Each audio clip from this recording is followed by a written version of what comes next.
नमस्कार। आज के इस विश्लेषण में हम सीधे चलेंगे उत्तर प्रदेश की राजनीति में, जहां हाल ही में एक जबरदस्त भूचाल आया। और पता है ये बवाल शुरू कैसे हुआ? सिर्फ एक अकेले भाषण से। आज हम इस घटना की गहराई में जाएंगे और फैक्ट बाय फैक्ट इस पूरे पॉलिटिकल विवाद की परतें खोलेंगे। तो चलिए सीधे इस मुद्दे में उतरते हैं। अब ध्यान दीजिएगा, ये जो शब्द हैं ये अपने आप में बेहद संवेदनशील हैं। यही वो एग्जैक्ट आग लगाने वाला बयान है जिसने पलक झपकते ही एक पॉलिटिकल तूफान खड़ा कर दिया। नेताजी के मंच से निकले इन चंद शब्दों ने न सिर्फ सदियों पुरानी सामाजिक बहस छेड़ दी, बल्कि आरोप प्रत्यारोप की छड़ी लगा दी। तो आज के इस विश्लेषण को हमने कुछ इस तरह बांटा है। सबसे पहले हम देखेंगे बवाल शुरू कहां से हुआ, फिर 1987 की वो बैक स्टोरी, उसके बाद मची राजनीतिक उथल-पुथल और आखिर में माफीनामा और उसके बाद बचे हुए सवाल। तो पहला पड़ाव, बवाल की शुरुआत, दिल्ली का वो एक भाषण। देखिए कि घटनाओं का क्रम कितनी तेजी से आगे बढ़ा। 5 मई को दिल्ली में एक नॉर्मल सा बुक लॉन्च इवेंट होता है। फिर अगले ही दिन सोशल मीडिया पर ऐसा आउटरीच होता है कि बात सीधे गाजियाबाद के कविनगर पुलिस स्टेशन में एफआईआर तक पहुंच जाती है। मतलब एक बयान और कुछ ही दिनों में सीधा कानूनी मामला। लेकिन यहां एक बड़ा ट्विस्ट है। समाजवादी पार्टी के नेता राजकुमार भाटी के उस 12 मिनट के भाषण का टॉपिक क्या था पता है? जातिवाद और सामाजिक कुरीतियां। जी हां, वो सामाजिक बुराइयों का विश्लेषण कर रहे थे। और ठीक इसीलिए इस बयान ने इतनी बड़ी बहस छेड़ दी। सवाल ये उठने लगा कि क्या वो बुराई की आलोचना कर रहे थे या अनजाने में उसे ही दोहरा रहे थे। अब आते हैं इसके दूसरे हिस्से पर, 1987 का वो कॉन्टेक्स्ट जो इस बयान के बचाव में पेश किया गया। यहाँ हमें दो बिल्कुल अलग अलग नजरिए देखने को मिलते हैं।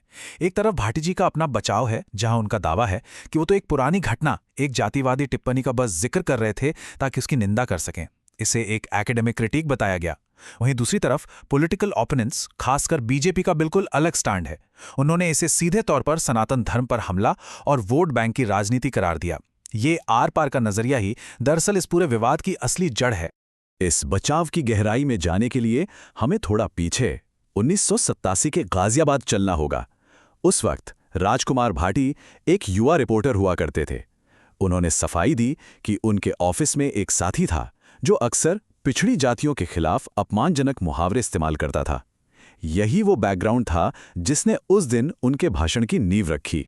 और ये वही पिछड़ी जाति विरोधी मुहावरा है जिसका हवाला उन्होंने अपने नए भाषण में दिया था। उनका लॉजिक बड़ा सिंपल था। वो दिखाना चाहते थे कि देखिए, समाज में हर जाति के खिलाफ ऐसी गंदी बातें कही जाती हैं। उनका कहना है कि वो तो इन बातों की कड़ी निंदा कर रहे थे, ठीक वैसे ही जैसे सालों पहले उन्हें ये सुनकर बुरा लगता था। अब यहां आकर ना पूरी डिबेट इस एक पॉइंट पर सिमट जाती है, कॉन्टेक्स्ट वर्सेस कंटेंट, यानी संदर्भ बनाम विषय वस्तु।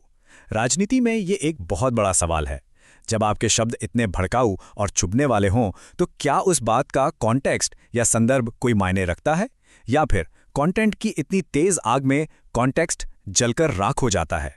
ये इस घटना का सबसे दिलचस्प पहलू है। आगे बढ़ते हैं तीसरे पड़ाव पर, पॉलिटिकल टर्मोइल, पार्टी के अंदर की घबराहट और डैमेज कंट्रोल। इस एक बयान ने ना पार्टी की नींद उड़ा दी। अंदरूनी तौर पर तुरंत घबराहट फैल गई। बात इतनी बढ़ गई कि पार्टी चीफ अखिलेश यादव को खुद फ्रंट फुट पर आकर अर्जेंट डैमेज कंट्रोल करना पड़ा। उन्होंने तुरंत कड़े निर्देश जारी किए कि पब्लिक में सभी नेता संयमित भाषा का ही इस्तेमाल करेंगे। और पता है ये इतनी जल्दी क्यों हुआ? ये नंबर 1 देखिए, महज एक दिन, सिर्फ 24 घंटे पहले ही उनकी पार्टी के एक और सांसद अजिंदर सिंह लोधी ने प्रधानमंत्री के खिलाफ अमर्यादित भाषा का प्रयोग किया था। बैक टू बैक 2 ऐसी घटनाओं ने पार्टी लीडरशिप के आगे एक बड़ा संकट खड़ा कर दिया था। जाहिर है विपक्ष इस टाइमलाइन का फायदा क्यों नहीं उठाता? उन्होंने सीधा चार्ज लगाया कि देखिए, ये बयान कोई गलती वलती नहीं है, ये राजनीतिक पावर हासिल करने के लिए समाज को बांटने की एक सोची समझी साजिश है।